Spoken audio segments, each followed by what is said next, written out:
Hello ladies and gentlemen, welcome back to the Australian Pilot. I haven't seen this video yet. Mitsi uploaded it a couple days ago, but this is my first time reacting to it, so let's get going. Bizarre facts about the North Korean Kim Jong-un in Switzerland. Despite North Korea being one of the most isolated countries in the world, its leader Kim Jong-un travelled abroad before coming to power. Okay. As a young boy, although nobody knows his exact age at any given time, he enrolled at a top private school in Bern, Switzerland, using a fake name.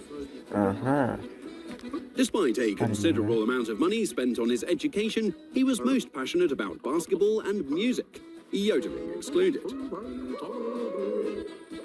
A Swiss tradition that did stick with him was eating a lot of cheese, which he still does to this day. This kind of makes sense when you consider his whole body physique clearly resembles an Emmentaler Gruyere fondue.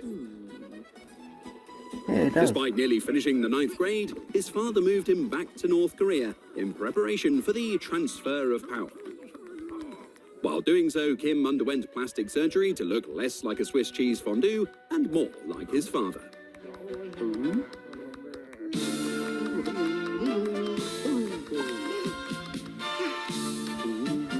The most ridiculous claims within the Kim family undoubtedly belong to Kim Jong-il.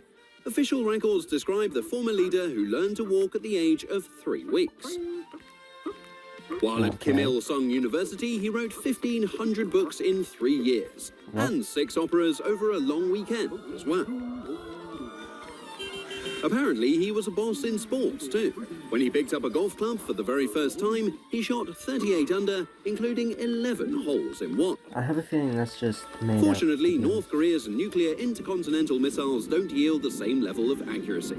If they did, we would all be toast. Oh, I forgot to mention that prior to all of this, with him being born divine and all, he did so under a double rainbow and a glimmering star on some famous North Korean hipster mountain.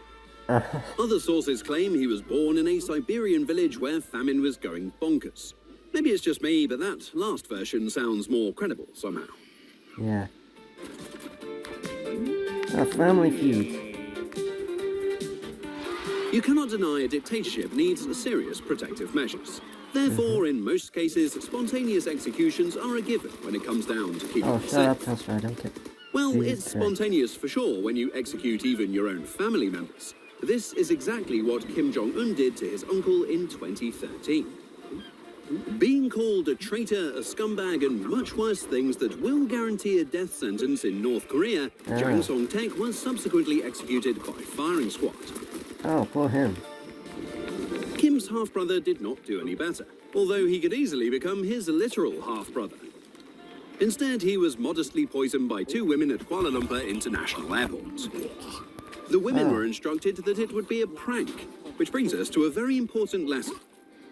If a group of North Korean men in dark tailored suits ask you to do a prank with an undisclosed substance because it's fun, then maybe don't do it. That's a good idea, don't do it. Family finances. Oh yeah, that is rolling in cash, aren't they? It probably does not come as a surprise that the Kim family has an insane amount of wealth. We can assume this financial growth is accomplished through fair international trade, as we can equally assume to accomplish sarcasm in our videos. While international sanctions are yet another plague to the North Koreans, no pun intended, Office 39 battles this threat as an autonomous financial network designed to bypass these sanctions and keep the elites in power. Money laundering, counterfeit money, weapons, and narcotics trafficking. And the import of luxury goods are all part of their game. For example, luxury cars like Mercedes are banned from being exported to North Korea, which is a bit of an embarrassment considering Kim Jong-un pops up everywhere with a platoon of ill-dressed joggers, all surrounding a luxurious and heavily armored, yep, you guessed it, Mercedes. Oh, and let's not forget they have an army of hackers too, because, well, why not?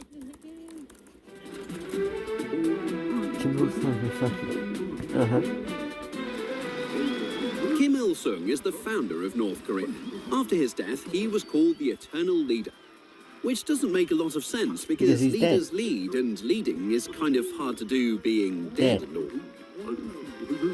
Before being a dead leading leader, Kim grew up with his present family while the Japanese were fucking around in Manchuria and everywhere else. He became a member of a guerrilla movement to fight back the Japanese, which worked out fine because the Japanese lost. Yay. When he solidified his absolute power in the government after the war, Kim started the Korean War in 1950, but not before calling himself the Great Leader, without winning the Korean War, which is a bit lame. Which is a bit lame, yeah, I'd Instead agree. of winning wars, he made sure to eliminate political rivals and kept busy hanging cool paintings of himself everywhere. Public image. Yeah. Eternal leader, great leader, dear leader, so on and so forth. It is safe to say the Kim family is adored throughout North Korea, and I if heard not, about that. one is motivated by government officials to change their mind. Besides many statues, big paintings, national holidays to celebrate birthdays, much else is done to keep the family's reputation getting likes. For example, a North Korean citizen can go for a nice haircut, but can only choose between 28 different state-approved haircuts. Oddly enough, Kim Jong-un's haircut is not one of the options, even if you are a woman. Another law, like falling asleep during a speech, can easily make you wake up in a concentration camp. Oh. Good luck falling back to sleep after that happens. Well, that's not good. If you want to take a picture of a statue of one of the Kims, you'd better snap the whole statue top to bottom, or you might end up in jail top to bottom. Oh. Eternal, I don't think so. Back in the day, most people, probably through the brutal and totalitarian rule of the Kims in North Korea, could not last as long as it did. There are a few reasons for this.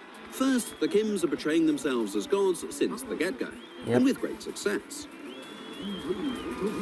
Despite many North Koreans living in very shitty conditions, most of them absolutely adore their leaders. If they only did a Google search to this video, that might change things a bit. That brings us to another reason for their hyped-up status, and that is the lack of information available to citizens. The TV only has 4 state-controlled channels, and only a handful of people have access to the internet.